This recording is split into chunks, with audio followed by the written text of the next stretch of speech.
Hello friends, कैसे हो आप सभी। आपका स्वागत है आपके यूट्यूब चैनल क्रिएटिव स्टडी एके पर।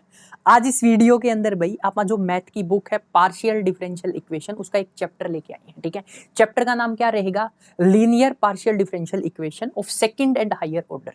ये जो चैप्टर है आप इस वीडियो के अंदर कंप्लीट कवर करने वाले हैं। ठीक है, तो सबसे पहले मैं आपको बता दूं, क्योंकि मेरे पास बाद में मैसेज आते हैं कि सर ये वीडियो किन यूनिवर्सिटी के स्टूडेंट के लिए है या किन कॉलेज के स्टूडेंट्स के लिए है, तो मैं आपको बता दूं भाई, अगर आपके सिलेबस में ये चैप्टर है कौन सा, linear partial differential equation of second and higher order, तो आप ये वीडियो देख सकते हो। ठीक है, या ऐसे बोलो जिनके सिलेबस में पीडीई की बुक है वो इस वीडियो को देख सकते हो।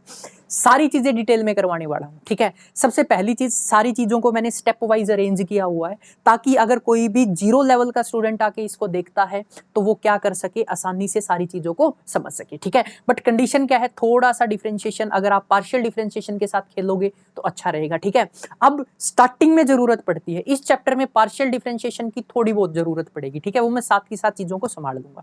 ठीक है, तो स्टार्टिंग करते हैं वीडियो की।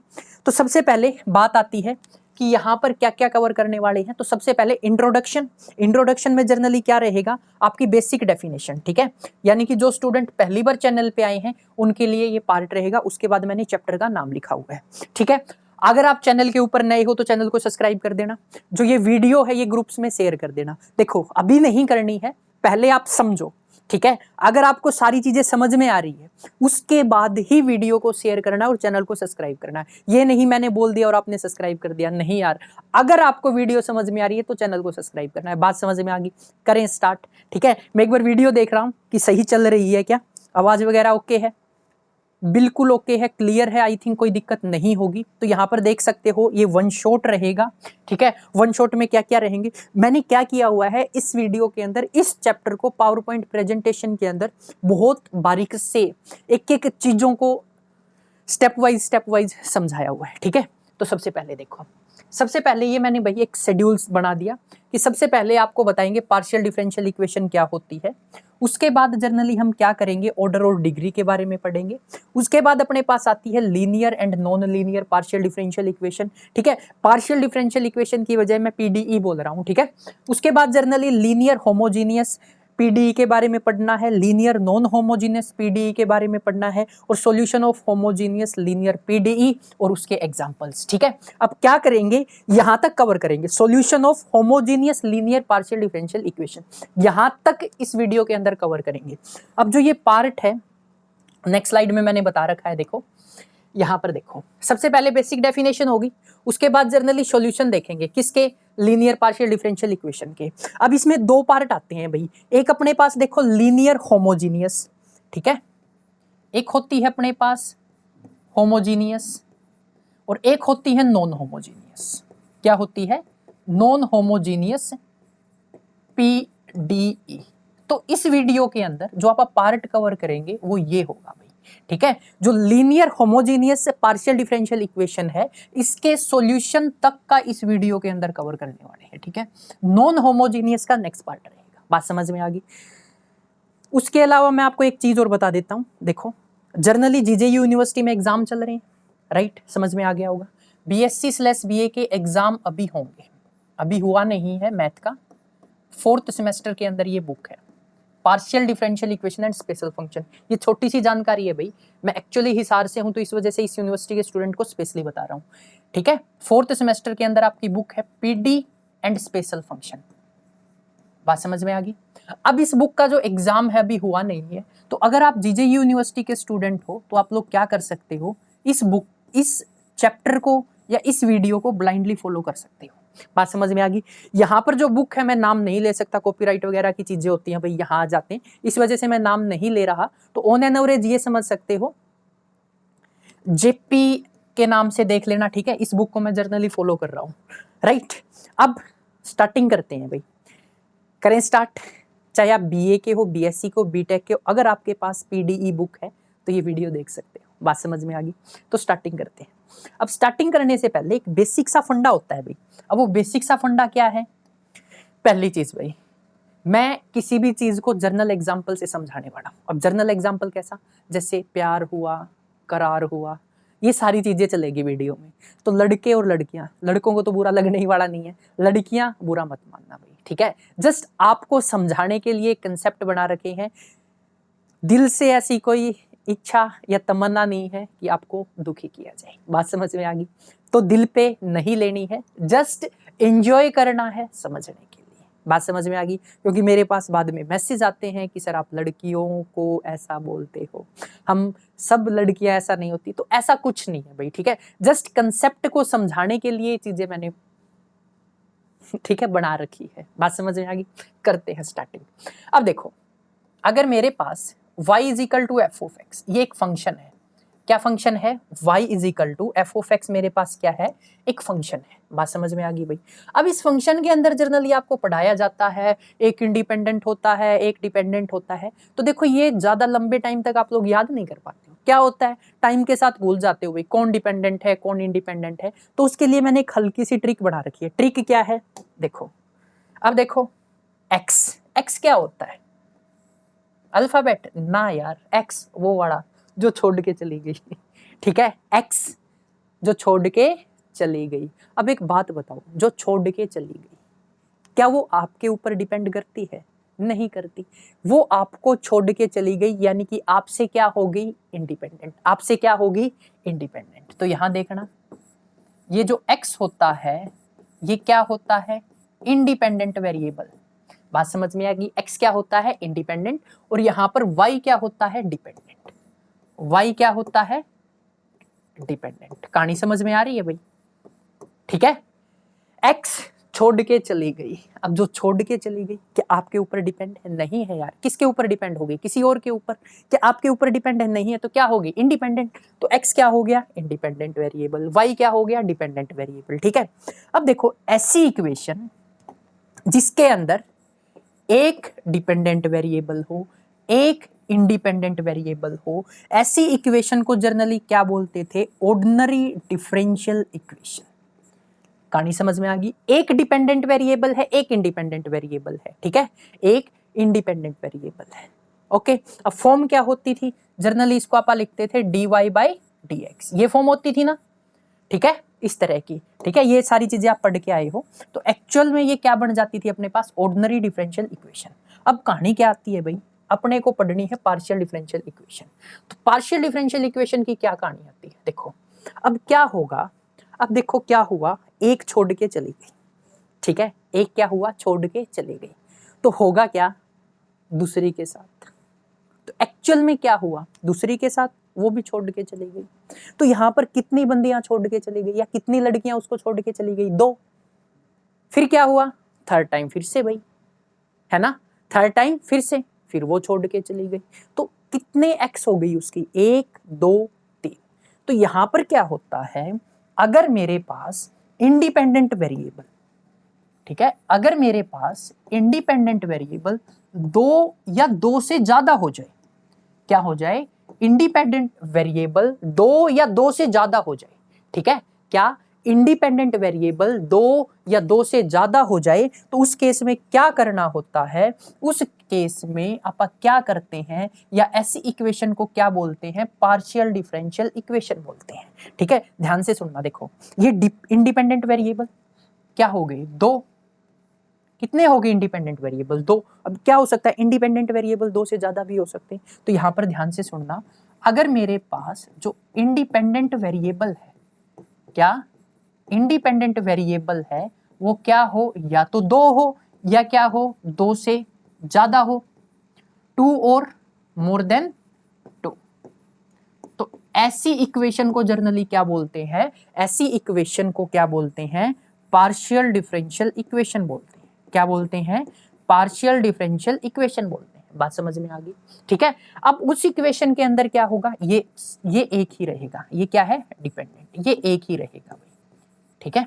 एक बार इसको लिख लो जल्दी से। बाकी ये जो पीडीएफ है ना, ये भी मैं आप लोगों के साथ शेयर करने वाला हूं। ऐसा नहीं है कि पीडीएफ शेयर नहीं करेंगे, आप लोगों के साथ पीडीएफ भी शेयर करी जाएगी। बाकी जो लिखना चाहता है उसके लिए भाई ये मान के चलो स्क्रीनशॉट ले सकता है, पहली चीज, क्योंकि ज्यादा टाइम नहीं दिया जाएगा। अगर स्क्रीनशॉट नहीं लेना चाहता तो फास्टली लिख ले साथ के साथ, ठीक है। मेरे को कोई दिक्कत नहीं है, मैं पीडीएफ भी शेयर करूंगा। पीडीएफ कहाँ मिलेगी आपको? ऐप के ऊपर। ऐप का नाम क्रिएटिव स्टडी AK, ठीक है, वो भी बता देंगे आपको कि पीडीएफ कैसे डाउनलोड करनी है। लिख लिया होगा। अब देखो, अब इसको थोड़ा सा डिटेल में पढ़ते हैं।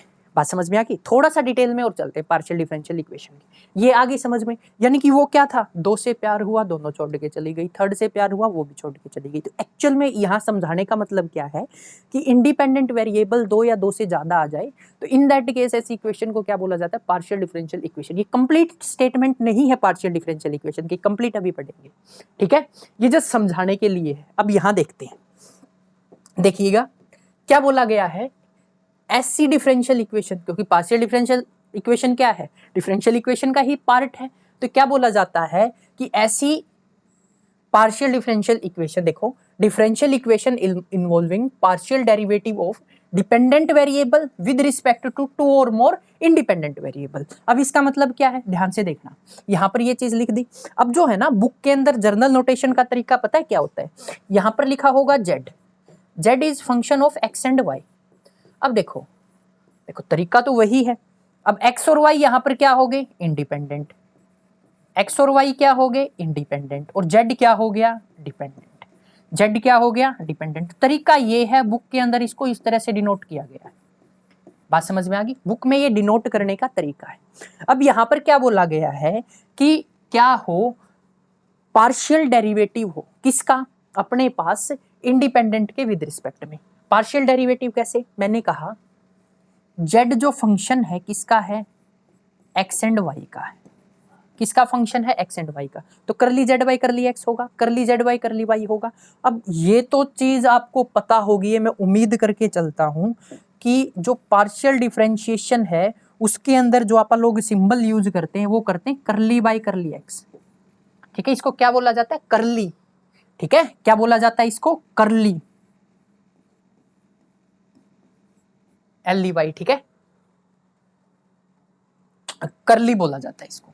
तो देखो, करली z बाई करली x होगा, यानी कि ये क्या है? डिपेंडेंट का with respect to independent partial derivative है। तो यही यहां पर स्टेटमेंट के अंदर लिखा हुआ है कि involving partial derivative of dependent variable with respect to 2 और मोर इंडिपेंडेंट वेरिएबल, ठीक है। एक्स वाई जेड होंगे, मैथमेटिकली कैसे रिप्रेजेंट करोगे? ये डिपेंडेंट है, डिपेंडेंट का with respect to independent partial derivative, dependent का with respect to independent partial derivative. ये सेकंड टाइम डेरिवेटिव हो गया, ये थर्ड टाइम, मतलब ये क्या हो गया? ये भी सेकंड टाइम डेरिवेटिव हो गया, ये भी सेकंड टाइम डेरिवेटिव हो गया। आई थिंक ये समझ गए होगे। और इसको क्या कर दिया? इक्वल टू 0 पुट कर दिया, तो क्या बनेगी? Partial differential equation. इक्वेशन क्या होती है? पोलिनोमियल। पोलिनोमियल को इक्वल टू 0 पुट करते हो तो क्या बन जाती है? Polynomial equation. इसी तरह से जब इसको आप इस मैथमेटिकल फॉर्म को इक्वल टू 0 पुट करेंगे तो ये क्या बन जाएगी? Partial differential equation. ओके, अब चलते हैं आगे। अब देखो, ऑर्डर क्या होता है भाई? हाईएस्ट डेरिवेटिव, ठीक है। जो हाईएस्ट डेरिवेटिव है उसको क्या बोलते हैं? ऑर्डर। अब देखो, अगर मैं लिख दूं करली स्क्वायर जेड वाई करली एक्स स्क्वायर, ठीक है, तो इसमें हाईएस्ट डेरिवेटिव कौन सा है? सेकंड। तो इसका ऑर्डर क्या हो जाएगा? 2। डिग्री क्या होती है? हाईएस्ट डेरिवेटिव की पावर, ठीक है, हाईएस्ट डेरिवेटिव की पावर। जैसे curly square Z by curly X square ही लिख दिया मैंने, तो इसकी जो डिग्री है वो क्या होगी? 2, क्योंकि डेरिवेटिव कौन से टाइम है? सेकंड टाइम डेरिवेटिव है, ठीक है। और इसकी पावर क्या है? इसको जनरली ऑर्डर बोलते हैं। तो देखो, हाईएस्ट डेरिवेटिव क्या कहलाता है? डिग्री, सॉरी, ऑर्डर कहलाता है। और हाईएस्ट डेरिवेटिव की जो पावर है इसको क्या बोलते हैं? इसको बोला जाता है अपने पास डिग्री, ठीक है। अब यहाँ पर एक चीज बोली गई है, free from radical and fraction. अब देखो, यहां पर जैसे 1 लिखा है ना, ये ऐसे नहीं होना चाहिए जैसे 1/2, ये फ्रैक्शन हो गया, ठीक है। यही चीज है रेडिकल फ्रॉम फ्रैक्शन। बात समझ में आ गई? ये बिल्कुल सिंपल होना चाहिए, 1 टू इंटीजर की फॉर्म में होना चाहिए, ऐसे बोल सकते हो। फ्रैक्शन की फॉर्म में भी नहीं होना चाहिए, इंटीजर की फॉर्म में होना चाहिए, ठीक है। अब याद कैसे करें? याद करने के लिए एक सिंपल सी बात बता देता हूं। आप इसको है ना, ये कार होती है अपने पास AUDY, ठीक है, DI। अब इसको है ना ऐसे नहीं पढ़ेंगे, अब इसको पढ़ो OD, ठीक है, OD, डेरिवेटिव, डेरिवेटिव की पावर। बात समझ में आ गई? अब चलते हैं भैया आगे, देखिएगा। अब आती है linear and non linear partial differential equation of second and higher order. अब लीनियर और नॉन लीनियर क्या होती है, ठीक है, इसको थोड़ा सा ध्यान से समझना, बाकी सारी चीजें आपको समझ में आ जाएगी। बस एक बेसिक सी बात है, देखो, APDE is said to be linear। कब बोलेंगे? If dependent variable and it's partial derivative occur only in first degree. यानी कि देखो ध्यान से सुनना, मैं यहां पर की पॉइंट बना के लिख देता हूं। क्या की पॉइंट बना के लिख देता हूं? डिपेंडेंट वेरिएबल, ठीक है, dependent variable and it's derivative, ये क्या होनी चाहिए? फर्स्ट डिग्री के अंदर होनी चाहिए।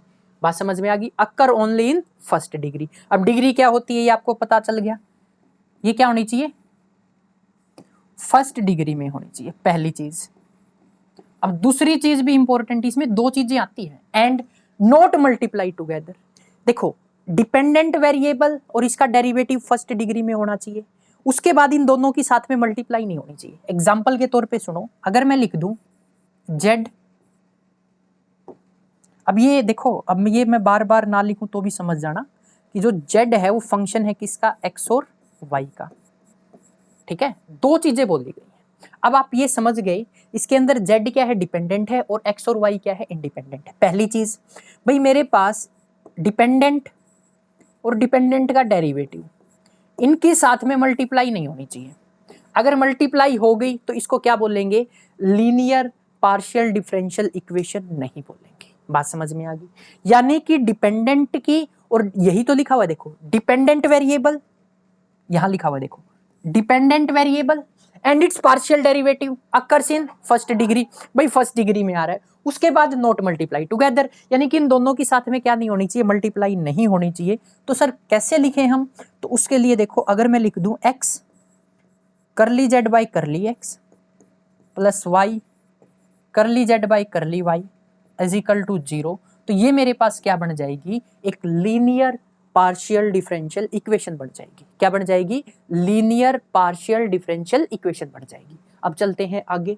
अब देखो, अगर ये कंडीशन फॉलो हो रही है तो बोल दोगे क्या? Linear partial differential equation. अब यहां पर कंडीशन फॉलो नहीं हो रही थी तो इसको क्या बोल दोगे? नॉन लीनियर बोल दोगे। क्या बोल दोगे? नॉन लीनियर बोल दोगे। बात समझ में आ गई भाई? चले अब आगे, ध्यान से सुनना। देखो यहां तक आ गया, स्क्रीनशॉट लेना ले सकते हो, मैं साइड हो जाता हूँ इसका, ठीक है। पीछे वाले का देखो एक बार, इसका लेना चाहते हो ले सकते हो, मैं साइड हो गया, ध्यान नहीं रहा है एक्चुअली बताना एक आप लोगों को, ठीक है। ले लिया होगा स्क्रीनशॉट, चले आगे।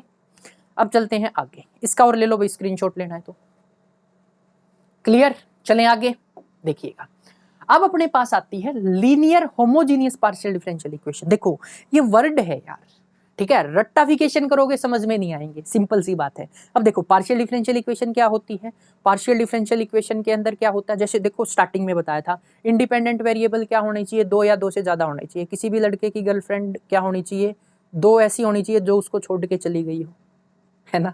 बात समझ में आ गई? यानी कि एक्स की वैल्यू क्या होनी चाहिए? 2 या 2 से ज्यादा, तब क्या बोलोगे? पार्शियल डिफरेंशियल इक्वेशन की कैटेगरी में वो आएगा, ठीक है। लड़कियां बुरा मत मानना, ठीक है, ये याद करवाने के लिए है, ठीक है, ताकि आप लंबे टाइम तक याद कर सको। और एग्जाम्पल लंबे टाइम तक कौन से याद होते हैं?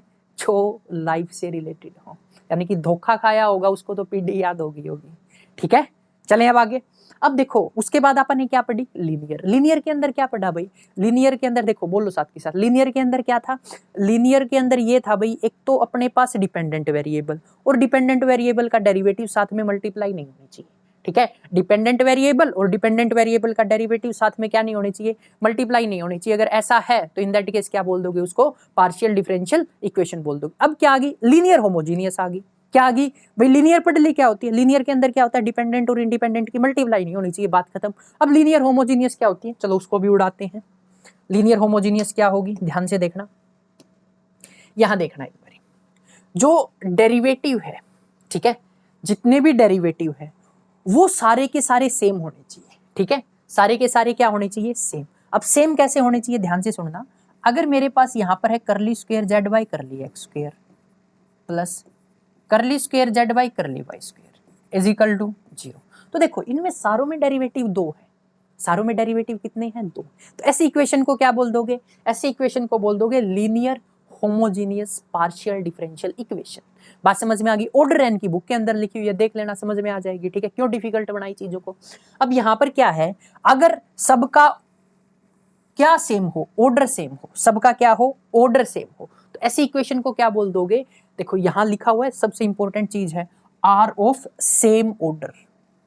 अब सेम ऑर्डर यानी कि देखो ये मैं डेरिवेटिव बोल रहा हूं, ध्यान से देखना, बट मैंने ऐसे होता ही। अब देखो इसका भी ऑर्डर कितना है 1, इसका भी ऑर्डर कितना है 1, ठीक है। मैं डेरिवेटिव बोल रहा था, ऑर्डर होता है, ओके। कहीं ये सोचो सर ने डेरिवेटिव बोल दिया, डेरिवेटिव से नहीं, इसमें ऑर्डर आता है, ठीक है। मैंने हाईएस्ट 1 लिखा हुआ है, कहीं ये आप लोग देखो ही ना, ठीक है। इस इजिकल टू क्या कर दिया, इसको 0 कर दिया, इक्वल टू क्या पुट कर दिया 0। बात समझ में आ गई भाई। अब नॉन लीनियर के अंदर क्या होता है, अगर ऑर्डर सेम ना हो। अब देखो लीनियर होमोजीनियस का सॉल्यूशन अलग होता है, नॉन होमोजीनियस का सॉल्यूशन अलग होता है, ठीक है। अब मैंने क्या किया है आप लोगों के लिए, इस वीडियो को जर्नली 3 पार्ट में डिवाइड किया है। अब आई थिंक आप चीजों को समझोगे, 3 पार्ट में डिवाइड किया है, ठीक है। अब वो 3 पार्ट क्या होंगे, मैं सबसे पहले आपको वर्किंग रूल बताऊंगा, और ये वर्किंग रूल ऐसा नहीं होगा कि यहीं खत्म हो जाएगा, आगे से आगे आने वाले चैप्टर्स में भी काम आएगा, ठीक है। ये वर्किंग रूल आपको सीखना पड़ेगा। अब ये वर्किंग रूल सीखने के बाद पार्ट 1 में मैं आपको जर्नली CF कैलकुलेट करना सिखाऊंगा। ये अपना रहेगा पार्ट 1, जो कि बहुत आसान है, ठीक है। अब जैसे देखो पार्ट 1 से होके पार्ट 2 पे जाना होता है, तो यहां पर जो सीखा वो यहां भी काम आएगा। तो यानी कि सबसे पहले आपको क्या करना होगा, पार्ट 1 में CF कैलकुलेट करना सीखना होगा। अब ये CF क्या होता है मैं थोड़ी देर में बताऊंगा, सुन लो, बस याद कर लो एक बारी, ठीक है, बस समझ लो एक बारी। पार्ट 1 में हम CF कैलकुलेट करना सीखेंगे, पार्ट 2 में हम PI कैलकुलेट करना सीखेंगे, ठीक है। फिर क्या करेंगे, लास्ट में CF PI को मिला देंगे, बात खत्म, अपना आंसर आ गया, ठीक है। अब बात आती है कि सर कैलकुलेट कैसे करेंगे, उसके बाद एक डब्बा और रह गया ना नॉन होमो, इसके बारे में बात करेंगे थोड़ी देर में, ठीक है। अब देखो ये हो गया था, अब चलते हैं आगे। अब आगे चलने के लिए यहां पर देखो, जो जीजेयू यूनिवर्सिटी के स्टूडेंट है उनको पता होगा भाई, नेक्स्ट सेमेस्टर के अंदर आपकी मैथ की 3 किताबें हैं। मैं भाई जीजेयू की बात कर रहा हूँ, हिसार से रिलेटेड, ठीक है। तो यहाँ पर क्या होगा, 3 किताबें आप लोगों की, फर्स्ट, सेकंड और थर्ड। इनका जो बैच है, जैसे ही आपके एग्जाम खत्म होते हैं उसके 15 दिन, 10 या 15 दिन बाद हम स्टार्ट कर देंगे, ठीक है। ये अपनी ऑफलाइन कोचिंग का एड्रेस रहेगा, ये रहा, ये ऑफलाइन कोचिंग का एड्रेस रहेगा। अगर आपको कोई भी बैच ज्वाइन करना है, कोचिंग लेनी है, ठीक है, या और एग्जाम की तैयारी करनी है, तो इन दैट केस आप मेरे इस नंबर से कांटेक्ट कर सकते हो। बात समझ में आ गई। अब ये ऑफलाइन के लिए बता रहा हूँ भाई, जो स्टूडेंट ऑफलाइन पढ़ना चाहते हैं, ऑनलाइन पढ़ना चाहते हैं उनके लिए ऐप और यूट्यूब है। जो ऑफलाइन पढ़ना चाहते हैं, आपकी ये 3 किताबें हैं, और इन 3 किताबों को अगर स्टार्टिंग में स्टार्ट नहीं करोगे तो ये आगे बहुत ज़्यादा दिक्कत देगी, ठीक है। ऑन एन एवरेज ऐसा देखा जाए तो आगे लेवल थोड़ा सा डिफिकल्ट है। अभी जो पढ़ते आ रहे थे इसका ये मान लो सिर्फ 30% था, अभी आपको 40 या 50% हार्ड और पढ़ना है, ठीक है। थ्योरेटिकल सब्जेक्ट आ जाएंगे आगे। यहाँ पर अभी तक क्या था, सॉल्यूशन थे, आगे क्या आएंगे, थ्योरेटिकल सब्जेक्ट आएंगे। तो उनके लिए स्टार्टिंग से सही अप्रोच पे चलना कंपलसरी, अगर नहीं चलोगे तो दिक्कत आएगी, ठीक है। तो अगर आप ऑफलाइन कोचिंग लेना चाहते हो तो इन दैट केस आप इस नंबर पे क्या कर सकते हो, कॉन्टैक्ट कर सकते हो। जैसे ही आपके BA/BSc के एग्जाम खत्म होंगे 4th सेमेस्टर के, हम बैच स्टार्ट करेंगे और वहां पर आप क्या कर सकते हो, ज्वाइन कर सकते हो, ठीक है। अब चलते हैं आगे। अब देखो अभी हम CF और PI पढ़ रहे थे ना, अब वो होता क्या है भाई, देखो जो आपने सॉल्यूशन ऑफ, मैंने देखो आपको बताया है कि इसका सॉल्यूशन अलग पढ़ेंगे, इसका सॉल्यूशन अलग पढ़ेंगे। तो आज की वीडियो का जो मेन टॉपिक है वो यही है कि linear homogeneous partial differential equation का सॉल्यूशन कैसे फाइंड आउट करते हैं। बात समझ में आ गई कि linear homogeneous partial differential equation का जो सॉल्यूशन है वो कैसे फाइंड आउट करना है, ठीक है। तो सबसे पहले देखो, अब यहां पर क्या रहेगा, यहां पर जो सॉल्यूशन है उसको जर्नली मैंने क्या किया है, आपको पहले समझा दिया है कि सबसे पहले बात आती है इसके सॉल्यूशन की, तो बात आती है कंप्लीट सॉल्यूशन। किसी भी homogeneous linear partial differential equation का जो सॉल्यूशन है वो कहलाता है कंप्लीट सॉल्यूशन। क्या कहलाता है, कंप्लीट सॉल्यूशन। अब जो ये है, ये 2 चीजों से बना है, आपको 2 चीजें कैलकुलेट करनी पड़ेगी। सबसे पहले आपको CF कैलकुलेट करना पड़ेगा। क्या कैलकुलेट करना पड़ेगा, CF। ये CF क्या है, कॉम्प्लीमेंट्री फंक्शन है। क्या है, कॉम्प्लीमेंट्री फंक्शन है, जो कि बहुत आसान है, ठीक है। उसके बाद आपको क्या कैलकुलेट करना पड़ेगा, उसके बाद आपको कैलकुलेट करना पड़ेगा PI, that is particular integral, ठीक है। इसके आई थिंक 1 2 3 4 5 4 से 5 केस है, ठीक है। अब जर्नल बता दूंगा, वो चारों उसी से निपट जाएंगे, बट आपको क्या करना होगा वो करने होंगे, ठीक है। तो एक्चुअल में क्या है, किसी भी linear homogeneous partial differential equation का अगर सॉल्यूशन लिखना है तो उसका सॉल्यूशन लिखने के लिए आपको क्या करना होगा, सॉल्यूशन यानी कि कंप्लीट सॉल्यूशन। तो कंप्लीट सॉल्यूशन के केस में आपको दो चीजें कैलकुलेट करनी पड़ेगी, पहली कॉम्प्लीमेंट्री फंक्शन, दूसरा पार्टिकुलर इंटीग्रल। बात समझ में आ गई? दो चीजें कैलकुलेट करनी पड़ेगी। अब दो चीजें कैसे कैलकुलेट करनी है, तो मैंने क्या किया हुआ है वीडियो के अंदर ताकि आप आसानी से समझ सको चीजों को, इसका बना दिया पार्ट 1। क्या बना दिया? पार्ट 1। अब ये नहीं है कि दोनों वीडियो अलग अलग है, नहीं, इसी के अंदर दोनों चीजें आपको मैं फाइंड आउट करनी सिखाने वाला हूं। ये आपका रहेगा पार्ट 2, ठीक है, पार्ट 2। अब पार्ट 1 में क्या कैलकुलेट करना सीख रहे होंगे आप लोग, सीख रहे होंगे CF that is complementary function, और पार्ट 2 के अंदर PI। अगर इन दोनों को मिला दे तो CS यानी कि कंप्लीट सॉल्यूशन, और कंप्लीट सॉल्यूशन के ऊपर ही आपसे क्वेश्चन पूछा जाता है। बात समझ में आ गई? उसके अलावा एक छोटी सी जानकारी और आप लोगों के लिए, किसी भी जो इक्वेशन होगी अपने पास, कोई भी इक्वेशन, कौन सी, ये जो आप पढ़ रहे हैं, यहां पर अगर आपकी कोई भी इक्वेशन आती है तो उस इक्वेशन के अंदर जनरली दो पार्ट होते हैं भाई, एक ये पार्ट होगा और एक इस साइड पार्ट होगा, ठीक है। अब लैंग्वेज के अकॉर्डिंग बोला जाए तो ये आपका होता है, ये आपकी साइड होती है लेफ्ट हैंड साइड और ये आपकी होती है राइट हैंड साइड। ये इस तरह से एक इक्वेशन गिवन होगी, यहां पर कुछ ना कुछ वैल्यू गिवन होगी, यहां पर कुछ ना कुछ वैल्यू गिवन होगी। तो ये जो CF कैलकुलेट करते हैं ना, वो हमेशा हम लेफ्ट हैंड साइड का कैलकुलेट करते हैं। बात समझ में आ गई? CF कौन सी साइड का कैलकुलेट करते हैं? लेफ्ट हैंड साइड का। और PI कैलकुलेट होता है अपने पास राइट हैंड साइड का। किसका कैलकुलेट होता है? राइट हैंड साइड का। आई थिंक आप लोग समझ गए होंगे, ठीक है। नहीं समझ में आया तो छोड़ो, आगे चलते हैं, ठीक है। अब ये CF PI में कंफ्यूजन हो रही है तो ये एक जनरल बात है, थोड़ी देर में समझ में आ जाएगी। ये थोड़ा सा मैंने आगे की चीजें आपको पहले समझाने की कोशिश की है कि CF लेफ्ट हैंड साइड का कैलकुलेट होता है, PI राइट हैंड साइड का कैलकुलेट होता है। अब सारी चीजें समझ गए। कंप्लीट सॉल्यूशन क्या होता है? दो चीजों से बना होता है भाई, कॉम्प्लीमेंट्री फंक्शन और एक अपने पास क्या होता है, पहला होता है कॉम्प्लीमेंट्री फंक्शन, दूसरा होता है पर्टिकुलर इंटीग्रल। ओके, दो चीजें होती हैं, ठीक है। स्क्रीनशॉट लेना चाहो स्क्रीनशॉट ले सकते हो। लेफ्ट हैंड साइड का CF निकलता है, राइट हैंड साइड का PI निकलता है, ठीक है। स्क्रीनशॉट लो, जल्दी से लेना है तो जल्दी जल्दी जल्दी जल्दी। चलें आगे, ले लिया होगा, चलें आगे। ओके सर, चलते हैं। अब बात आती है वर्किंग रूल की। ये मैंने वर्किंग रूल साइड में लिखा हुआ है, ठीक है। वर्किंग रूल क्या किया हुआ है? साइड में लिखा हुआ है, ठीक है। अब ये साइड में क्यों लिखा? टाइम बचाने के लिए। अगर मैं साथ की साथ लिखता तो वीडियो बहुत लंबी हो जाती। तो वीडियो को जनरली क्या बनाना है? शॉर्ट भी बनाना है। तो शॉर्ट बनाने के लिए क्या किया हुआ है? चीजों को पहले ही लिखा हुआ है, ठीक है भाई। चलें अब आगे देखिएगा।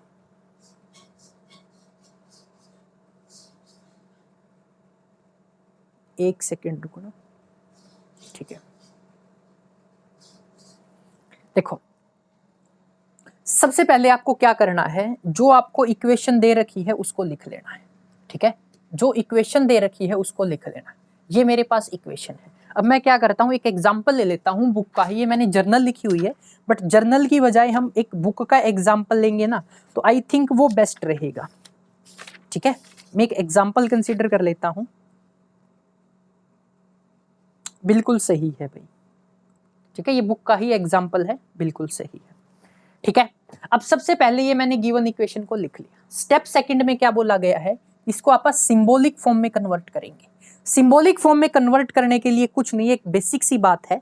क्या वो बेसिक सी बात है कि आपको क्या करना होगा सिंबॉलिक फॉर्म के लिए? जो मेरे पास करली बाय करली एक्स है, जो मेरे पास करली बाय करली एक्स है, इसको क्या पुट करोगे? डी पुट करोगे। क्या पुट करोगे? डी। जो मेरे पास करली बाई करली वाई है, इसको क्या पुट करोगे? इसको आप पुट करने वाले हो डी डैश। बात समझ में आ गई? करली बाई करली एक्स को डी पुट करना है, करली बाई करली वाई को डी डैश पुट करना है, ठीक है। तो यहां देखना, देखो एक सेकेंड, हम सॉल्यूशन करते हैं। स्टेप सेकंड, स्टेप सेकंड में देखो, करली बाई करली एक्स को क्या पुट करना है? डी। तो यहां पर क्या है, देखो करली बाई करली एक्स का क्यूब है ना, तो ये हो जाएगा डी का क्यूब, ठीक है, डी का क्यूब। बात समझ में आ गई? अब साथ में क्या लिखना है? जेड। ओके, चलें आगे। उसके बाद देखो माइनस, ये 4 लिखा। इसमें देखो करली स्क्वायर, ये स्क्वायर है या क्यूब? आई थिंक मैंने गलत लिखा हुआ है, ये है क्यूब है। हाँ क्यूब ही होगा यार, तभी तो चीजें एग्जिस्ट करेगी।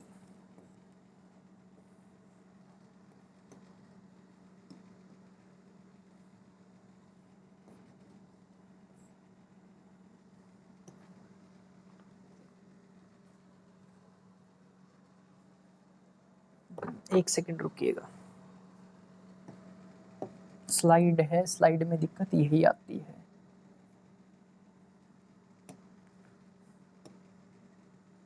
ये है क्यूब और ये भी क्यूब है, ठीक है।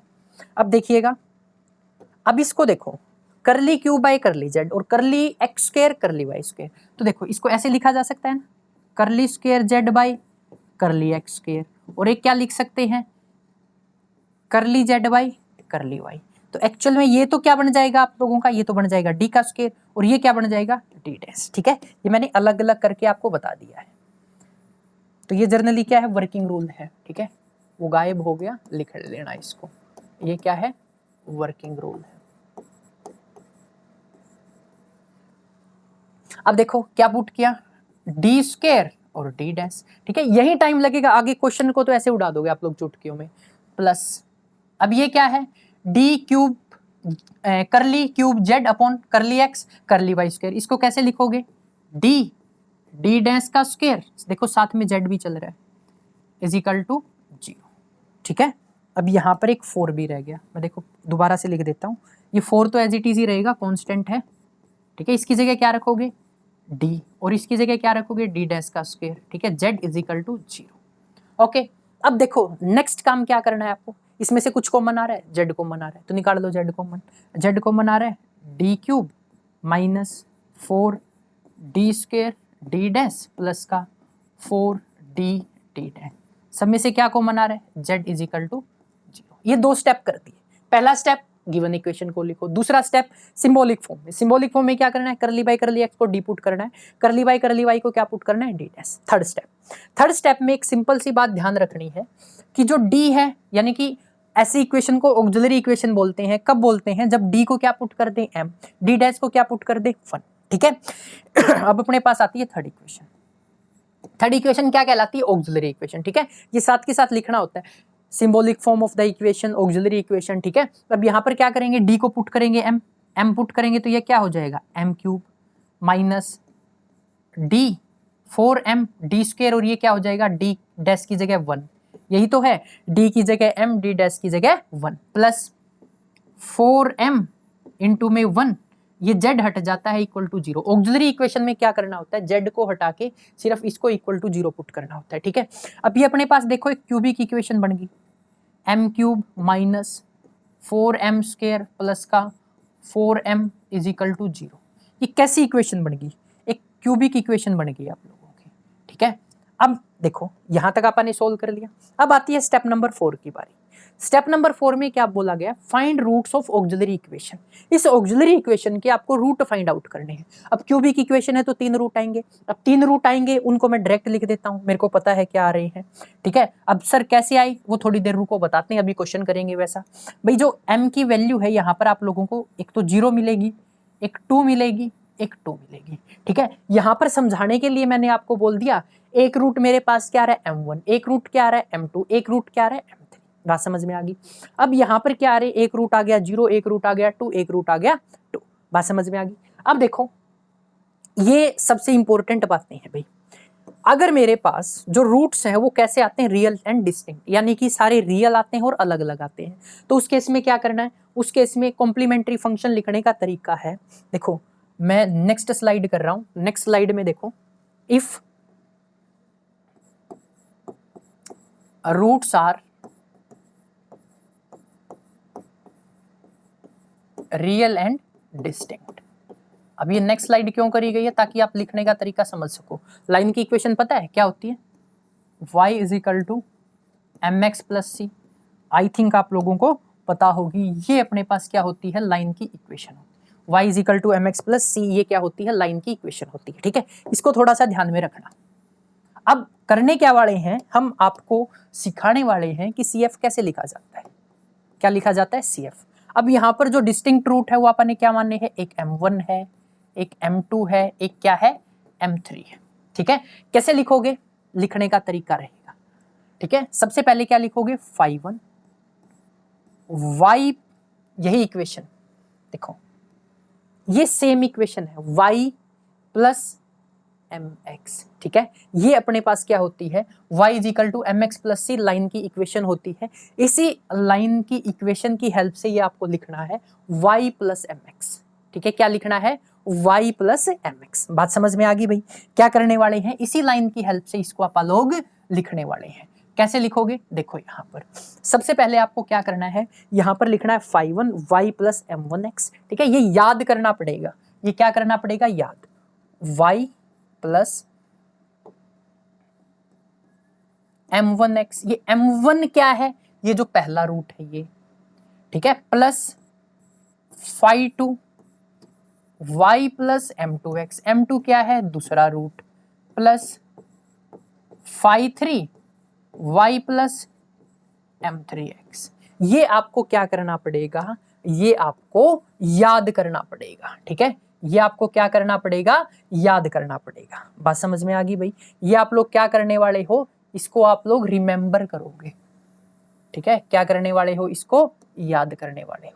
ये केस नंबर 1 रहेगा। अगर मेरे पास जो रूट है वो क्या हो, रियल और डिस्टिंक्ट हो, ये फर्स्ट केस रहेगा। सेकंड केस मैं लिख देता हूं, रिमेंबर, ठीक है, याद करना है। अब देखो 2-3 क्वेश्चन करोगे तो ये चीजें याद हो जाएंगी, ठीक है। Second case, if roots are equal, क्या हो, रूट्स कैसे हो, इक्वल हो। इक्वल का मतलब भाई जो मेरे पास m1 बराबर हो किसके, m2 के, बराबर हो m3 के, और ये बराबर हो m के, यानी कि सारे के सारे जो मेरे पास रूट्स है ना उसकी वैल्यू किसके बराबर है, m के बराबर है। तो इस केस में कैसे लिखोगे, cf, तो ये cf लिखने का तरीका रहेगा मेरे पास, यहां पर लिखा cf is equal to phi one y plus, देखो अब सब में y plus M X, Y plus M X, Y plus M X, क्योंकि 3 टर्म आने वाले हैं, 3 रूट है तो प्लस। अब देखो पहला रूट तो ऐसे लिख दिया, जब 2 रूट सेम आ जाए तो देखो यहां पर क्या करते हैं, x phi two y plus M X. अब देखो तीसरा रूट भी सेम है तो प्लस, एक x पहले था, एक x की और मल्टीप्लाई करा दो, X square phi three y plus M X, ठीक है। ये बस सिंपल सी बात है जो आपको क्या करनी है, ध्यान में रखनी है, ठीक है। ये बिल्कुल सिंपल सी बात है और कुछ भी नहीं है, ठीक है। ये रूट लिखने का क्या है अपने पास तरीका है, जब रूट्स क्या हो, सेम हो। ये भी आपको क्या करना पड़ेगा, रिमेंबर करना पड़ेगा, ठीक है। और मैं उम्मीद करता हूं आप लोग ये चीजें क्या करके आए हो, पढ़ के आए हो अपनी क्लास के अंदर, ठीक है। अब स्क्रीनशॉट लेना है, स्क्रीनशॉट ले सकते हो, यहां पर देखना, ये लिख दिया। अगर मैं कहूं अब इसका CF लिखो, अब CF कैसे लिखोगे, नेक्स्ट स्लाइड ही कर लेना, इसी पे लिख देते हैं। अपने पास रूट क्या आए हैं, एक तो रूट मेरे पास आया है m इज इक्वल टू 0, एक क्या आया है 2, एक क्या आया है 2। अब ये दोनों कंबाइन करके भी लगाने पड़ सकते हैं। देखो एक रूट अलग है, 2 रूट सेम है, तो उस केस में CF कैसे लिखोगे, उस केस में जो मेरे पास CF है वो लिखने का तरीका रहेगा फाई वन y प्लस, सबसे पहले जो अलग वाला है ना उसको लिख दो। तो सबसे पहले अलग वाला क्या है, 0 इंटू एक्स करोगे तो क्या मिलने वाला है, 0 ही मिलने वाला है, प्लस, देखो 2 रूट सेम है तो पहले वाला तो ऐसे ही लिखोगे y प्लस 2x। अब दूसरे के साथ क्या करना होता है, x की मल्टीप्लाई, तो यहां पर कर दिया x phi three y plus 2x। बात समझ में आ गई भाई। ये इसका केस हो गया, जो अगर ये रूट कैसे दे रखे हो, लिखने का तरीका क्या रहेगा अगर मेरे पास ये रूट आ जाए, ठीक है। ये एग्जाम्पल के तौर पे आप लोगों को समझाया है, ठीक है। ये क्या है, एग्जाम्पल है, क्या है, एग्जाम्पल है। स्क्रीनशॉट लेना है ले सकते हो, फिर आगे चलेंगे। अब क्वेश्चन करेंगे। देखो अब क्वेश्चन के अंदर आप लोग एक पार्ट पूरा कर चुके हो, एक पार्ट आपने पूरा कर लिया, कॉन्ग्रेचुलेशन। वो पार्ट क्या था कि CF कैसे लिखना, ठीक है। स्क्रीनशॉट ले लिया, लिख भी लिया होगा जिसने लिखना है। रुको पीछे वाली भी स्लाइड करता हूं, उसका भी स्क्रीनशॉट लेना है ले सकते हो, ये लो, इसका भी स्क्रीनशॉट ले लो।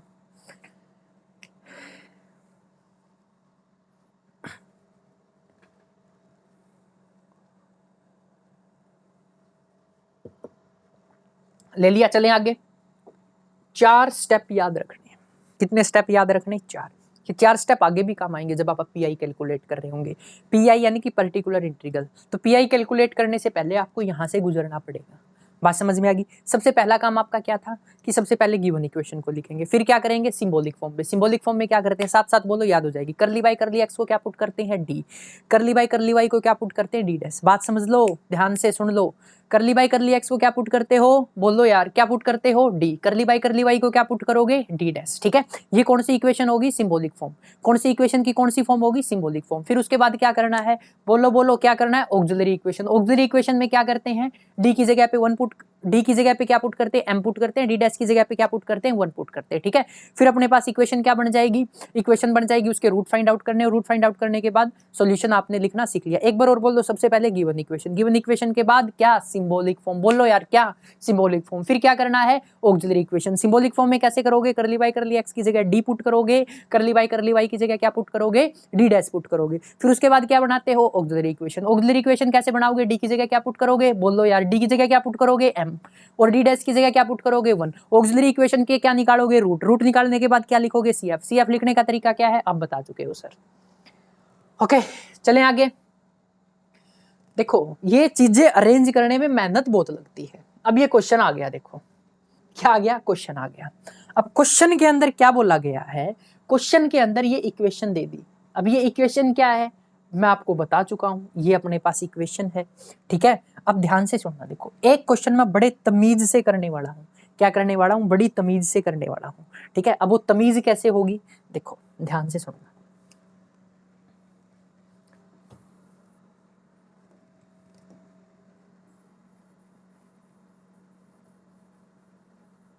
इसको क्यों रफ कर रहा हूं, स्टेप 5 लिखा हुआ है यहाँ पर, ये गलत है। ठीक है, लिखने वाला पता नहीं कौन था, मैं ही था यार। सबसे पहले देखो एग्जाम्पल, एग्जाम्पल क्या लिखा हुआ है। अब एग्जाम्पल तो आई थिंक चलो लिखना पड़ेगा क्योंकि आपको समझाना है मेरे को।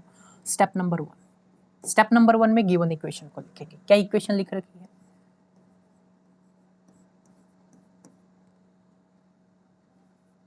अब ये सेम इक्वेशन है जो पहले थी। आपकी प्रैक्टिस हो जाएगी, है ना। सही है सर, करवा दो, है ना, करवानी चाहिए। Is equal to 0। पहला स्टेप कर लिया। दूसरा स्टेप क्या करते हैं, आप कराओगे मेरे को, मैं नहीं कर रहा। बोलो क्या करना है, क्या पुट करना है, करली बाई करली एक्स की जगह क्या पुट करना है, बोलो डी। तो यहां पर देखो डी क्यूब जेड, यहां पर क्या पुट करना है, minus D square D dash Z plus का 4, यहां पर क्या पुट करना है, D D dash square Z is equal to 0। इस स्टेप में क्या कर लेते थे आप, डी को कॉमन निकाल लेते थे, D cube 4 D square D dash plus 4 D D dash square, यहां पर क्या आ गया, जेड इज इक्वल टू 0। तीसरे नंबर पे क्या करते थे, बोलो यार, तीसरे नंबर पे क्या करते थे, तीसरे नंबर पे ऑक्सिलरी इक्वेशन बनाते थे। ऑक्सिलरी इक्वेशन में क्या करते थे, ऑक्सिलरी इक्वेशन में डी की जगह 1 पुट कर, डी की जगह m पुट करते थे, m cube minus 4m square, D dash की जगह 1 पुट किया प्लस 4m, और डी किसकी जगह 0 इज इक्वल टू क्या कर दिया 0। डी की जगह m पुट किया, डी डैश की जगह 1 का स्क्वायर 1 ही होता है, इज इक्वल टू क्या कर दिया 0। अब क्या करते हैं, रूट निकालते हैं। रूट निकालने के लिए एक बात बताओ, सब में से क्या कॉमन आ रहा है, m कॉमन आ रहा है, तो ये क्या बन गया, m square minus 4m plus का 4 इज इक्वल टू 0। ठीक है, अब देखो बिल्कुल साफ नजर आ रहा है, एक तो m हो गया और ये क्या हो गया, m माइनस 2 का whole square is equal to 0। तो यहां से क्या आ गया, m minus 2, m minus 2 is equal to 0। m की वैल्यू क्या आ गई, एक तो 0 आ गई, इसको इक्वल टू 0 पुट करोगे एक 2 आ गई, इसको इक्वल टू 0 पुट करोगे एक 2 आ गई। ठीक है, ये किसकी वैल्यू आ गई, m की वैल्यू आ गई। अब इसका CF निकालना मैं आप लोगों को बता चुका हूं। क्या करते हैं CF लिखने के लिए, CF लिखने के लिए सबसे पहले जो अलग वाला है उसको लिखते हैं, plus 0x plus 5 y plus 2x plus x लिखेंगे 3 y प्लस 2x। ठीक है, अब एक क्वेश्चन आता है, क्या सर मैं अलग वाला तो बाद में लिख दूं, बिल्कुल सही बात, और जो मेरे पास सेम वाला है उसको पहले लिख दूं। माइंड में आ रहा होगा, चलो देखते हैं। सबसे पहले क्या करो, सेम वाले लिखो, 5(1) y प्लस 2x प्लस 5(2) यहां पर देखो फर्स्ट तो एज इट इज ये वाला लिख दिया, फिर x की मल्टीप्लाई करते हैं ना, x 5(2) y plus 2x plus 5(3) y plus 0x। अरे सर ये क्या हो गया, ऊपर तो आपने कुछ सॉल्यूशन और लिखा है और जब इसको अलग किया सॉल्यूशन कुछ और आ गया, तो क्या ये गलत है? अच्छा, ये तो मैंने सोचा ही नहीं, है ना? ऐसा ही माइंड में आ रहा है ना? बिल्कुल सही बोल रहे हो सर, ऊपर तो कुछ अलग आया है, नीचे कुछ और आया है। ये तो दोनों के केस में CF क्या हो गया, गलत हो गया। मतलब हम जो CF कैलकुलेट कर रहे हैं ऊपर और नीचे दोनों क्या आ गए, अलग अलग आ गए, है ना? ऐसा ही बोल रहे हो। देखो यार यहाँ पर तो 5(1) आ गया, यहाँ पर इसके साथ 5(3) आ गया, आंसर गलत हो गया। नहीं यार, 5(1), 5(2), 5(3) कांस्टेंट है। कांस्टेंट की वैल्यू क्या होती है, बात समझ में आ गई? ये कांस्टेंट है। क्या है? कांस्टेंट है। दोनों आंसर क्या है, सेम है। दोनों आंसर क्या है, सेम, गलत कोई भी नहीं है।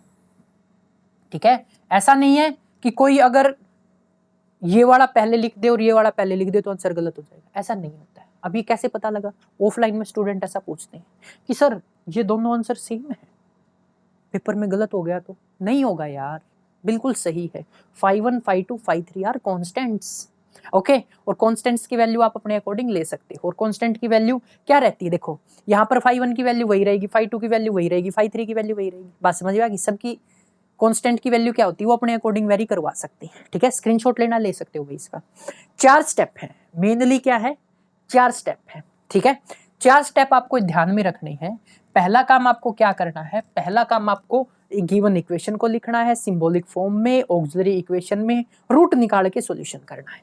ठीक है, रूट निकाल के क्या लिखना है, CF। अगर मैं सॉल्यूशन बोल रहा हूं तो in that case you have to find out complementary function which is known as CF। ठीक है, चलें आगे। अब देखो अगला क्वेश्चन देखते हैं। अब ये तो उड़ा दोगे यार आई थिंक तुम लोग। ठीक है, अब क्या है देखना, एक सेकंड। यहाँ पर सबसे पहले ये इक्वेशन लिखी हुई है।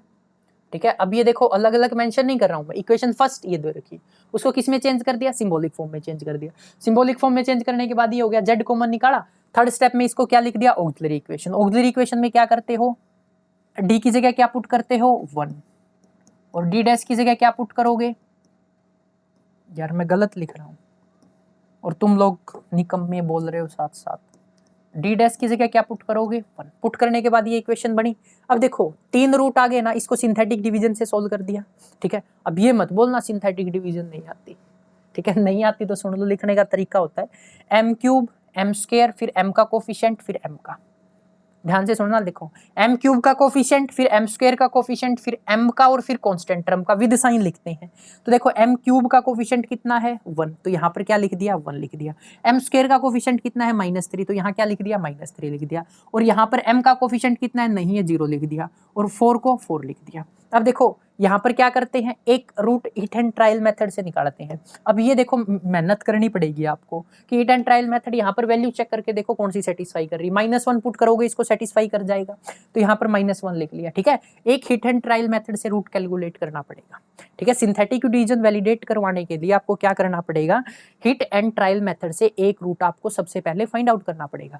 जैसे ही वो रूट फाइंड आउट हो जाता है उसको यहाँ पुट कर दो उस रूट को।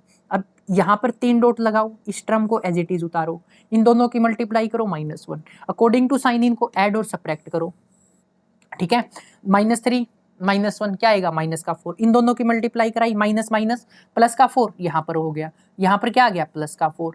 यहाँ पर मल्टीप्लाई कराओगे -1, ओ सॉरी -4। आंसर क्या आ गया, 0। अगर आपकी सिंथेटिक डिवीजन बिल्कुल सही है तो लास्ट में आंसर क्या आने वाला है, 0। ये अपने पास देखो लिखते कैसे हैं, देखो m³ से स्टार्टिंग करी थी, इससे एक कम, ये क्या आएगा, m², ये क्या आएगा, m।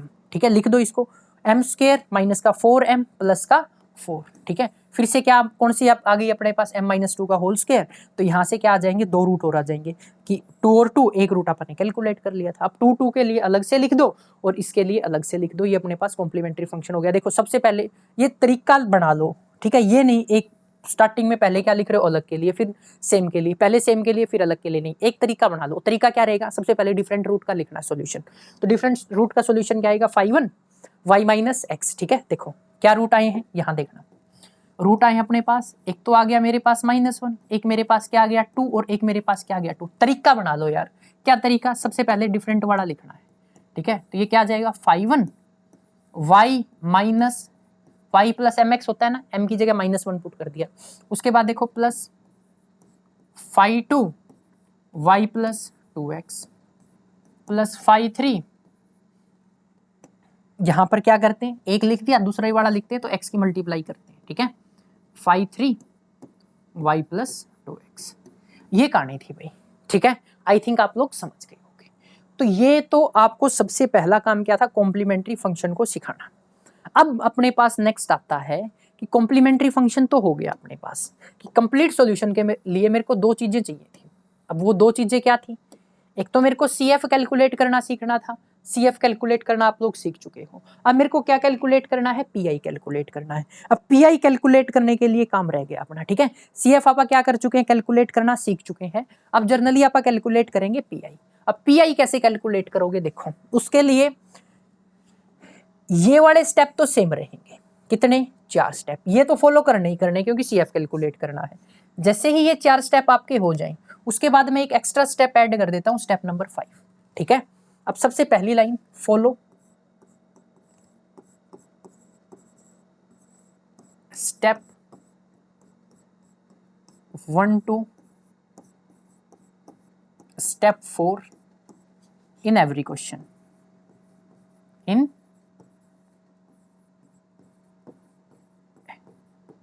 every question। ये 4 स्टेप तो आपको फॉलो करने ही करने हैं, ठीक है। जैसे ये 4 स्टेप फॉलो करोगे, उसके बाद अपने पास आता है स्टेप नंबर 5। क्या आता है, स्टेप नंबर 5। अब ये स्टेप नंबर 5 क्या बोलता है भाई, स्टेप नंबर 5 के अकॉर्डिंग आपको क्या करना है, आपको कैलकुलेट करना है PI, पर्टिकुलर इंटीग्रल।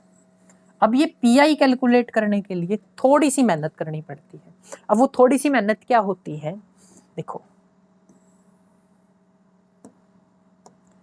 अब आपने एक चीज नोटिस करी हो, तो मैंने बोला था लेफ्ट हैंड साइड का क्या कैलकुलेट होता है, CF कैलकुलेट होता है। बात समझ में आ गई। तो अगर राइट हैंड साइड दे रखी है तो PI कैलकुलेट होगा, बात समझ में आ गई। और राइट हैंड साइड का क्या कैलकुलेट होता है, PI कैलकुलेट होता है। बात समझ में आ गई। चले अब ठीक है, अब अपने को कैलकुलेट करना है PI। अब PI कैलकुलेट करने के लिए सबसे पहले अपने पास आता है रूल नंबर 1, ठीक है। यहां पर मैं लिख देता हूं, जर्नली आपके पास रूल नंबर 2, रूल नंबर 3, फिर आपका आ जाएगा रूल नंबर 4। इसको जर्नली आप लोग जर्नल रूल भी बोल दोगे। रूल नंबर 4 को क्या बोल दोगे, जर्नल रूल, ठीक है। अब मैं एक एक करके आप लोगों को सिखाता हूं। सबसे पहले हम चलेंगे किसके ऊपर, रूल नंबर 1 के ऊपर, जो कि बहुत आसान है वाकई में, ठीक है। रूल नंबर 1 क्या है, बहुत आसान है, ठीक है। अब रूल नंबर 1 में क्या बोला गया है, ध्यान से देखना। रूल नंबर 1 के अंदर 4 स्टेप तक तो आपको ऐसे ही फॉलो करना है, और यहां पर आपको क्या करना है, स्टेप नंबर 5, ये आपका रहेगा स्टेप नंबर 5, ठीक है। अब स्टेप नंबर 5 चलो यहां सीखते हैं।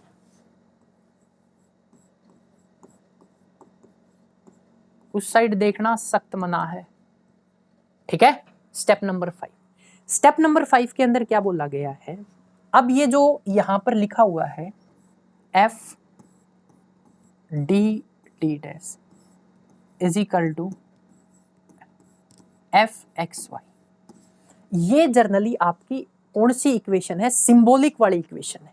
कौन सी इक्वेशन है, सिंबॉलिक वाली इक्वेशन, ठीक है। सिंबॉलिक इक्वेशन में अगर आपको ध्यान में हो तो यहां पर क्या करते थे, यहां पर हम लोग Z को साइड में लिख देते थे।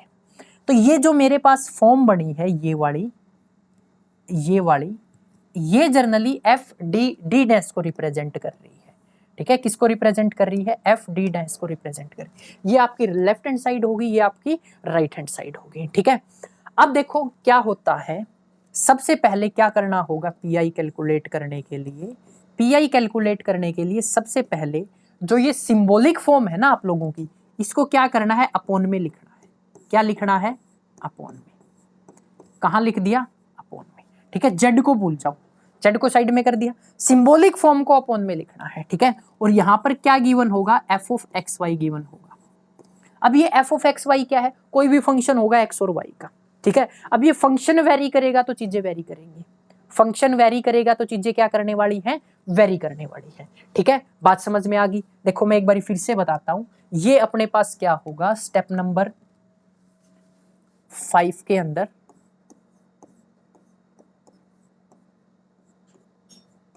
यहां पर आप लोगों को कुछ ना कुछ वैल्यू गिवन मिलेगी। ये सिंबॉलिक फॉर्म है, ये तो आपको पता लग गया, is equal to F of X Y, ठीक है।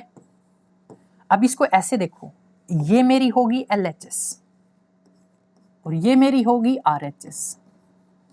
तो जो मैंने बोला था PI कैलकुलेट होता है RHS यानी कि राइट हैंड साइड का, तो राइट हैंड साइड का अपने को क्या कैलकुलेट करना है, PI कैलकुलेट करना है। अब PI कैलकुलेट करने के लिए क्या रूल है भैया, आप क्या करो, 1/d डैश लिखो। यहां पर क्या गिवन होगा, एफ ऑफ एक्स वाई, ये क्या है, PI कैलकुलेट करने के लिए। अब ये है ना सिंबल की फॉर्म में लिखा हुआ है, तो आप लोग समझ रहे होगे पता नहीं क्या लिख दिया, समझ में ही नहीं आ रहा, रुको यार अभी समझाते हैं, ठीक है। अब सारी चीजें इस एफ एक्स वाई पे डिपेंड करती है, ठीक है। रूल नंबर 1, इसको रफ कर दूं, ठीक है। इसको क्या कर दिया मैंने, रफ। रफ क्यों किया, क्योंकि मैं पीछे लिख चुका हूं। यहां पर क्या है, यहां पर बोला गया है इफ, जो मैंने ये एफ ऑफ एक्स वाई लिखा है ये किसके बराबर हो, ये बराबर हो e की पावर ax प्लस by। ये फॉर्म है, अगर इस फॉर्म का हो तो ये सॉल्यूशन होगा, ठीक है। कोई बकवास कर रहा है तो पिटेगा, टीचर के सामने बोल दिया क्लास से बाहर निकाल दिया, है ना। अलग अलग पनिशमेंट नहीं होती, फुटबॉल खेलनी है अलग रूल है, क्रिकेट खेलना है अलग रूल है, ठीक है। एक्स के पास जाना है तो इंस्टाग्राम से जाना होगा, फेसबुक से जाना होगा, पता नहीं वो क्या चला रही होगी, ठीक है। दूसरी एक्स के पास जाना है, पीडी पढ़ रहे हो, दूसरी एक्स के पास जाना है तो नंबर तो ब्लॉक मिलेगा, स्नैपचैट पे कॉल करते हैं, किसी और नंबर से करते हैं, तो हर किसी के लिए अलग अलग रूल है ना। अगर मेरे पास ये एफ एक्स वाई है इस फॉर्म का हो तो क्या करना है, बात समझ में आ गई। अगर ये इस फॉर्म का हो तो क्या करेंगे, यहां पर हम करने वाले हैं पुट। क्या पुट करोगे, डी को तो पुट करोगे ए के बराबर, यानी कि यहां से जो ए है, ठीक है, और डी डैश को पुट करोगे बी के बराबर। अब ये क्या बता दिया सर, रुको यार क्वेश्चन करते हैं, क्वेश्चन करने में मजा आएगा, ओ भाई है ना, क्वेश्चन करने में मजा आएगा। नेट से कनेक्ट है क्या, ऐसी वैसी चीज तो नहीं होगी ना यार, सारी काम की चीज है, कई बार यहाँ पता नहीं क्या क्या आ जाता है ठीक है। देखो केस नंबर फर्स्ट नाम दे दिया इसका, ठीक है ये क्या है, केस नंबर 1। अब ध्यान से सुनना, आपको ये क्वेश्चन दे रखा है, ये लेफ्ट हैंड साइड वाला तो आप सोल्व कर चुके हैं, ठीक है। मैं ये डायरेक्ट ये फॉर्म लिख लेता हूँ, कौन से वाली, ये वाली, D cube minus 4d square D dash plus 4d dash square, ठीक है, इज इक्वल टू क्या दिया हुआ है, e की पावर x प्लस 2y। क्या कैलकुलेट करना है, PI। अब PI कैलकुलेट करने के लिए क्या लिखते थे, 1 जो सिंबॉलिक फॉर्म में दे रखी है, D cube minus 4d square D dash plus का 4d डैश स्क्वायर, ठीक है। ये क्या लिख दिया सिंबॉलिक फॉर्म में, इसको नीचे लिख दिया, सबसे पहला काम तो मैंने यही किया, 1/f ऑफ d लिख दिया, और यहां पर क्या लिख दिया, e की पावर x प्लस 2y। अब काम क्या रहता है, d की जगह a पुट करना है, जर्नल फॉर्म के साथ कंपेयर करेंगे तो यहां से जो मेरे पास है d है उसकी वैल्यू क्या आ जाएगी, जर्नल फॉर्म के साथ ax प्लस by, तो d की वैल्यू क्या आ गई 1, d की वैल्यू क्या आ गई 1, और मेरे पास d डैश की वैल्यू क्या आ गई, d डैश की वैल्यू 2 आ गई। कर दो यार इसके अंदर पुट, पुट करोगे तो सिंपल सी बात है, देखो पुट किया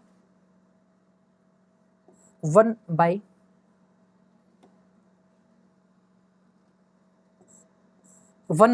ये डी क्यूब है, ठीक है, तो डी की जगह क्या पुट करना है 1, तो 1 का क्यूब -4, डी स्क्वायर यानी कि 1 का स्क्वायर, डी डैश यानी कि 2 प्लस फिर 4 लिखा, डी की जगह क्या पुट करना है 1, डी डैश की जगह 2 का स्क्वायर, और यहाँ पर ये as it is x plus 2y।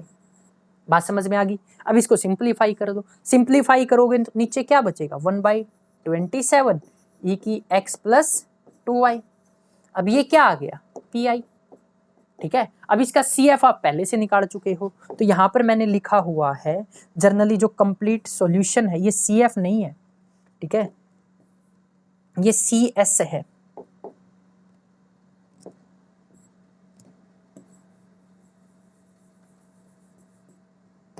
ये क्या है CS है। कंप्लीट सॉल्यूशन क्या होता है, कंप्लीट सॉल्यूशन मेरे पास होता है CF प्लस PI।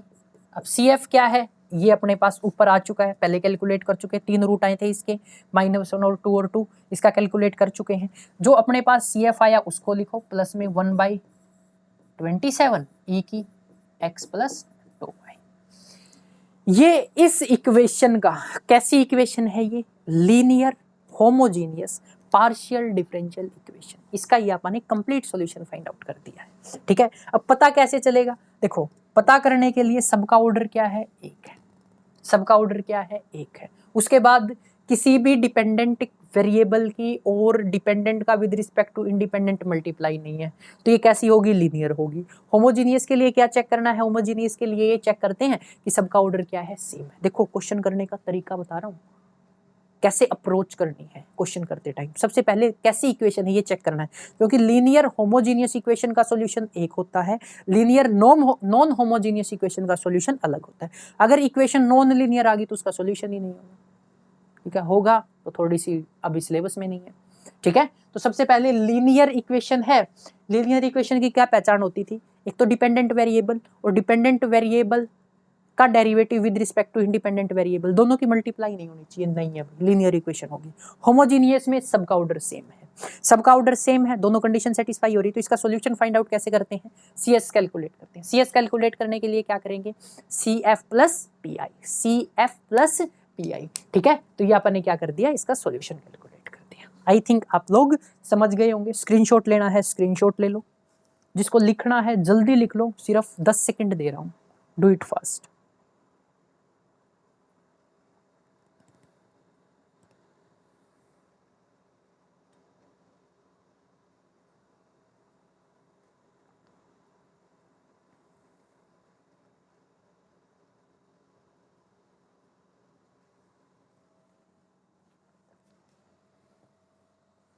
लिख लिया, ठीक है। अब टारगेट क्या रहेगा अपना, सारे केसेस को एक पेज के ऊपर लिख देंगे, सारे केसेस को क्या कर देंगे एक पेज के ऊपर लिख देंगे, यानी कि एक अलग से स्लाइड बना देंगे। अब स्लाइड बनाते हैं केस नंबर 1 की, ठीक है। केस नंबर 1 के अंदर क्या था, सिर्फ ये याद रखना है, यहां पर लिखा F D D डैश, यहां पर Z is equal to FXY, ठीक है। केस नंबर 1, तो केस नंबर 1 के केस में क्या था, इफ f ऑफ XY किसके बराबर हो, e की पावर ax प्लस by के, क्या करते हैं put d is equal to a and d dash is equal to b। ये अपना क्या है पहला केस रहेगा, क्या रहेगा पहला केस, ठीक है। ये आप पढ़ चुके हैं और आप लोगों को आई थिंक समझ में भी आ गया होगा, कमेंट सेक्शन में जरूर बताना भाई, ठीक है। उसके अलावा कितना कैच कर पा रहे हो ये भी कमेंट सेक्शन में बताना है। यहाँ तक कितने लोगों ने वीडियो देख ली है, लगभग 1 घंटे के आसपास तो हो गया होगा, आइडिया तो है इतना तो हो ही गया, हाँ 1 घंटा 4 मिनट हो गए। तो 1 घंटा 4 मिनट तक कितने बंदे प्रेजेंट है, नीचे लिखो प्रेजेंट सर, ओके। अगर चीजें समझ में आ रही है चैनल को सब्सक्राइब कर दो। 72% जनता ऐसी है कि जो वीडियोस देख रहे हैं और चैनल को सब्सक्राइब नहीं कर रहे हैं, तो ये तो बहुत गलत कर रहे हो यार। आपको पढ़ाया जा रहा है, बहुत अच्छे से पढ़ाया जा रहा है, एक सीक्वेंस में पढ़ाया जा रहा है, और उसके बाद चैनल को सब्सक्राइब नहीं करते हो, गलत बात है ना। कर दो यार सब्सक्राइब, क्या जाता है सब्सक्राइब करने में, सब्सक्राइब कर दो, वीडियो को लाइक कर दो और कमेंट सेक्शन में प्रेजेंट सर जरूर लिखना। चलें आगे। क्या सर, कॉलेज कौन सा है, कहाँ से पढ़ रहे हो, ये भी लिखना यार। तुम लोग कहाँ कहाँ से हो ये भी तो पता लगना चाहिए। और हाँ एक चीज है, ये नहीं है कि कमेंट कोई और पढ़ेगा, मैं ही पढ़ूंगा। अभी तक तो मैं ही पढ़ता हूँ, रिप्लाई भी मैं ही करता हूँ, ठीक है। कमेंट सेक्शन के रिप्लाई भी मैं ही करता हूँ, इंस्टाग्राम पे मैसेज आते हैं उसके भी रिप्लाई मैं ही करता हूँ। हो जाता है थोड़ा बहुत लेट, ठीक है, ज़्यादा मैसेज आ गए तो क्या पता 1 या 2 दिन लग जाए रिप्लाई देने में, बट रिप्लाई सबका मिलता है, ठीक है। अगर मैंने देख लिया तो डेफिनेटली रिप्लाई सबका मिलता है। ओके, चलते हैं आगे। रूल नंबर 2, रूल नंबर 2 के अंदर क्या बोला गया है, देखो।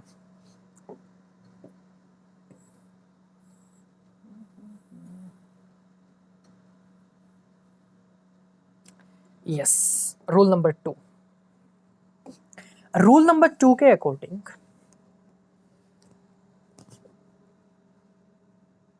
If F of X Y किसके बराबर हो, ये मेरे पास बराबर हो sine A X plus B Y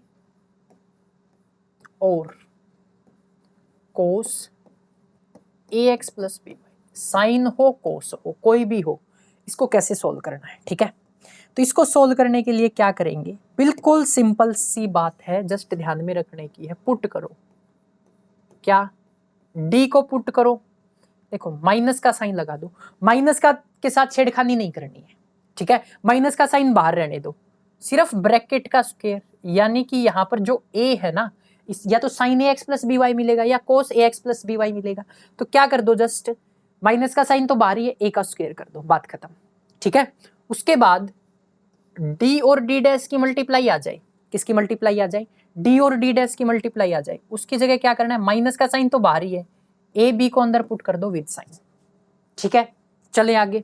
उसके बाद अगर मेरे पास डी स्क्वायर हो, मतलब डी डैश स्क्वायर है, इसकी जगह के पे क्या पुट करोगे, माइनस का साइन बाहर ही है, बी का स्क्वायर कर दिया। ये बेसिक सी बात है, क्या डी की जगह पुट करेंगे माइनस का साइन बाहर, ए का स्क्वायर, डी डी डैश की जगह पुट करेंगे माइनस का साइन बाहर, ए बी की मल्टीप्लाई। उसके बाद डी डैश स्क्वायर की जगह, मतलब डी डैश की जगह पुट करेंगे माइनस का बी, बी का स्क्वायर।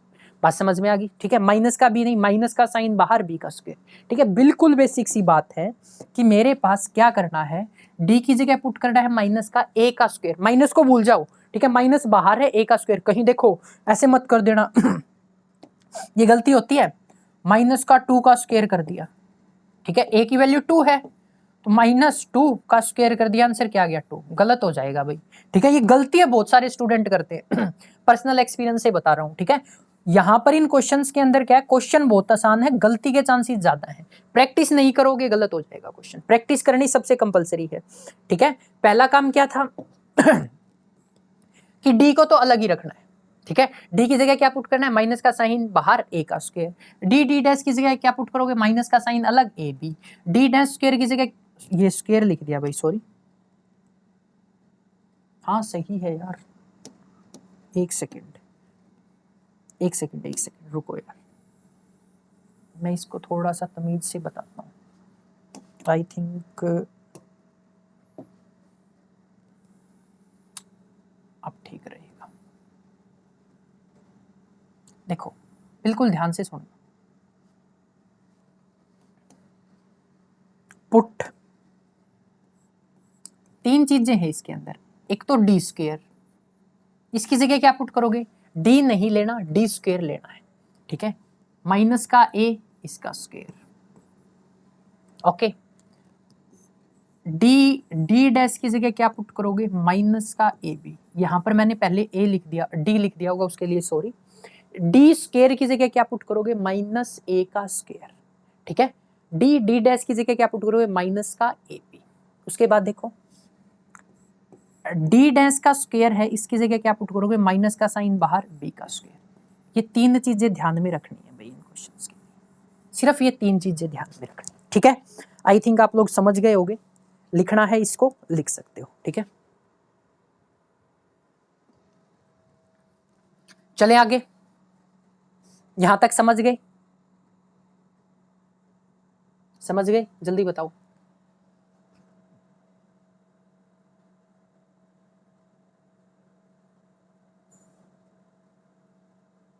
ओके, चलो चलते हैं आगे। अब देखो, ये थी बिल्कुल बेसिक बात जो आपको थोड़ी सी ध्यान में रखनी है, ठीक है। इसके अलावा इन क्वेश्चंस के अंदर एक बात और है भाई, अब वो क्या है वो मैं पहले एक बारी क्वेश्चन करा देता हूं आपको, उसके बाद आपको समझ में आएगी। अब क्वेश्चन क्या है यहां देखना, अगर मेरे पास ये फॉर्म है तो ये मैं आपको बता चुका हूं, डी स्क्वेयर की जगह क्या पुट करना है, माइनस ए का होल स्क्वेयर, डी डैश की जगह क्या पुट करना है, माइनस का A B, D dash square की जगह क्या पुट करना है, माइनस का बी का स्क्वेयर, और ये टर्म आ जाएगी। अब यहाँ पर एक सिंपल सी चीज और होती है कि जो मैं ये रूल बता रहा हूं ना आप लोगों को, इन रूल्स के अंदर जो ये नीचे वाली टर्म है ना, ये जो नीचे लिख रहे हैं 1/, लिख रहे हैं, ये जो 1/, वाली टर्म है ये कभी भी 0 नहीं होनी चाहिए, ठीक है। Implies that F D D dash not equal to 0, अगर 0 के इक्वल आ जाए तो उसके लिए भी रूल है एक, ठीक है। अब देखो यहां पर क्या किया, 1/, पी कैलकुलेट कर रहे हैं, अब सी एफ तो इसका आप लोग कैलकुलेट कर लोगे, पी कैलकुलेट करने के लिए क्या किया, 1/, में सिंबॉलिक फॉर्म में equation is equal to 2 sin 3x + 2y।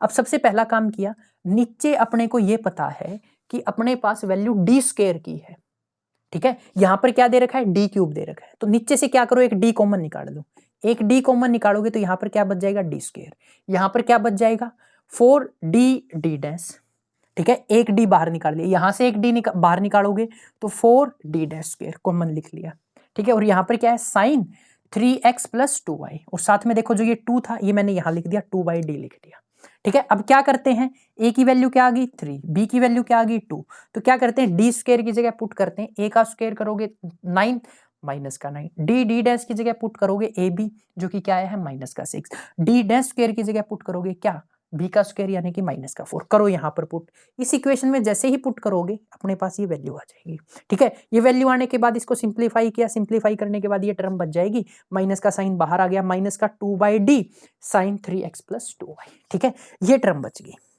अब यहां पर देखो, अगर d की मल्टीप्लाई हो और साथ में क्या दे रखा हो, f ऑफ x दे रखा हो, तो इसका मतलब होता है कि अपने को डिफरेंशिएशन करना है विद रिस्पेक्ट टू x, ठीक है। अब यहां पर देखो 2/d है, डिवाइड में चला गया, यहां पर अगर मल्टीप्लाई में हो तो डिफरेंशिएशन करना है विद रिस्पेक्ट टू x, अगर d डैश मल्टीप्लाई में हो डिफरेंशिएशन करना है विद रिस्पेक्ट टू y, अगर 1/d हो तो अपने को क्या करना है, integration with respect to x, 1/d dash हो तो अपने को क्या करना है, इंटीग्रेशन करना है विद रिस्पेक्ट टू y। बात समझ में आई, तो यहां पर क्या है 1/d है, तो क्या करेंगे इसका इंटीग्रेशन करेंगे, तो साइन का इंटीग्रेशन क्या होता है आपको अच्छी तरह पता है, माइनस का कोस, तो यहां देखना एक सेकंड, ये 2 तो बाहर लिखा, साइन 3x + 2y का इंटीग्रेशन करोगे तो ये आएगा माइनस का ठीक है, माइनस का कोस 3x + 2y dx, और 3x का करोगे, ठीक है, 3x का करोगे तो 3 कहां चला जाएगा, नीचे चला जाएगा, तो एक माइनस पहले से था, एक माइनस ये हो गया, दोनों माइनस माइनस क्या हो गए प्लस, आंसर क्या आ गया 2/3 कोस 3x + 2y। यहां दिक्कत आए तो ये समझ लेना, इसका एक बारी जस्ट आपा ने क्या किया है, एक बारी इंटीग्रेशन किया है, इंटीग्रेशन करोगे साइन का ये आएगा माइनस का 3x + 2y, माइनस माइनस क्या हो गया प्लस, और 3x का अंदर करोगे तो क्या आ जाएगा, नीचे 3 चला जाएगा, ठीक है। अब इसी से रिलेटेड एक क्वेश्चन ये है, ठीक है, इस क्वेश्चन में भी सेम है, ये देखो क्या है, क्या दे दिया, साइन x कोस 2y, अब इसको 2 से मल्टीप्लाई कर दो, 2 से डिवाइड कर दो, तो ये अपने पास आइडेंटिटी बन जाएगी 2 sin a कोस b, क्या हो जाएगा sine a + b sine a - b, तो एक तो टर्म आ गई मेरे पास साइन x + 2y, एक टर्म आ गई साइन x - 2y, इसको अलग अलग करके लिख दिया जस्ट, ठीक है। अब बाहर क्या है मेरे पास देखो 1/d square - 2d d dash, ठीक है, और क्या है 1/2 साइन x + 2y प्लस नीचे क्या है 1/d square - 2d d dash, और 1/2 तो चल ही रहा है, एक क्या आ जाएगा साइन x - 2y। अब देखो एक पार्ट ये हो गया, एक पार्ट ये हो गया, इसके दो पार्ट हो जाएंगे, ठीक है, I1 + I2, ये इंटीग्रल 1 आएगा, ये इंटीग्रल 2 आएगा, पी को दोनों को ऐड कर दिया, CF आप लोग पहले कैलकुलेट कर चुके हैं, दोनों को लिखोगे अपने पास क्या आ जाएगा, आंसर आ जाएगा, ठीक है। अब एक काम करना, पहले आप लोग इनकी प्रैक्टिस कर लो अच्छे से, ठीक है, आगे भी है कुछ स्लाइड्स, मैं सोच रहा था कंप्लीट करा देंगे इसके अंदर, but I think according to experience मैं बोल रहा हूं अगर आगे चीजें करेंगे तो थोड़ी सी आप लोगों के लिए ज्यादा हो जाएगी, ठीक है। अब इसका जो नेक्स्ट पार्ट है ना वो मैं जल्द ही लेके आऊंगा, और नेक्स्ट पार्ट के अंदर जर्नली क्या करेंगे, इस चैप्टर को कंप्लीट कर देंगे, ओके। और नेक्स्ट पार्ट जहां तक मेरा मानना है ज्यादा बड़ा नहीं होगा, 1 घंटे के आसपास कवर हो जाएगा।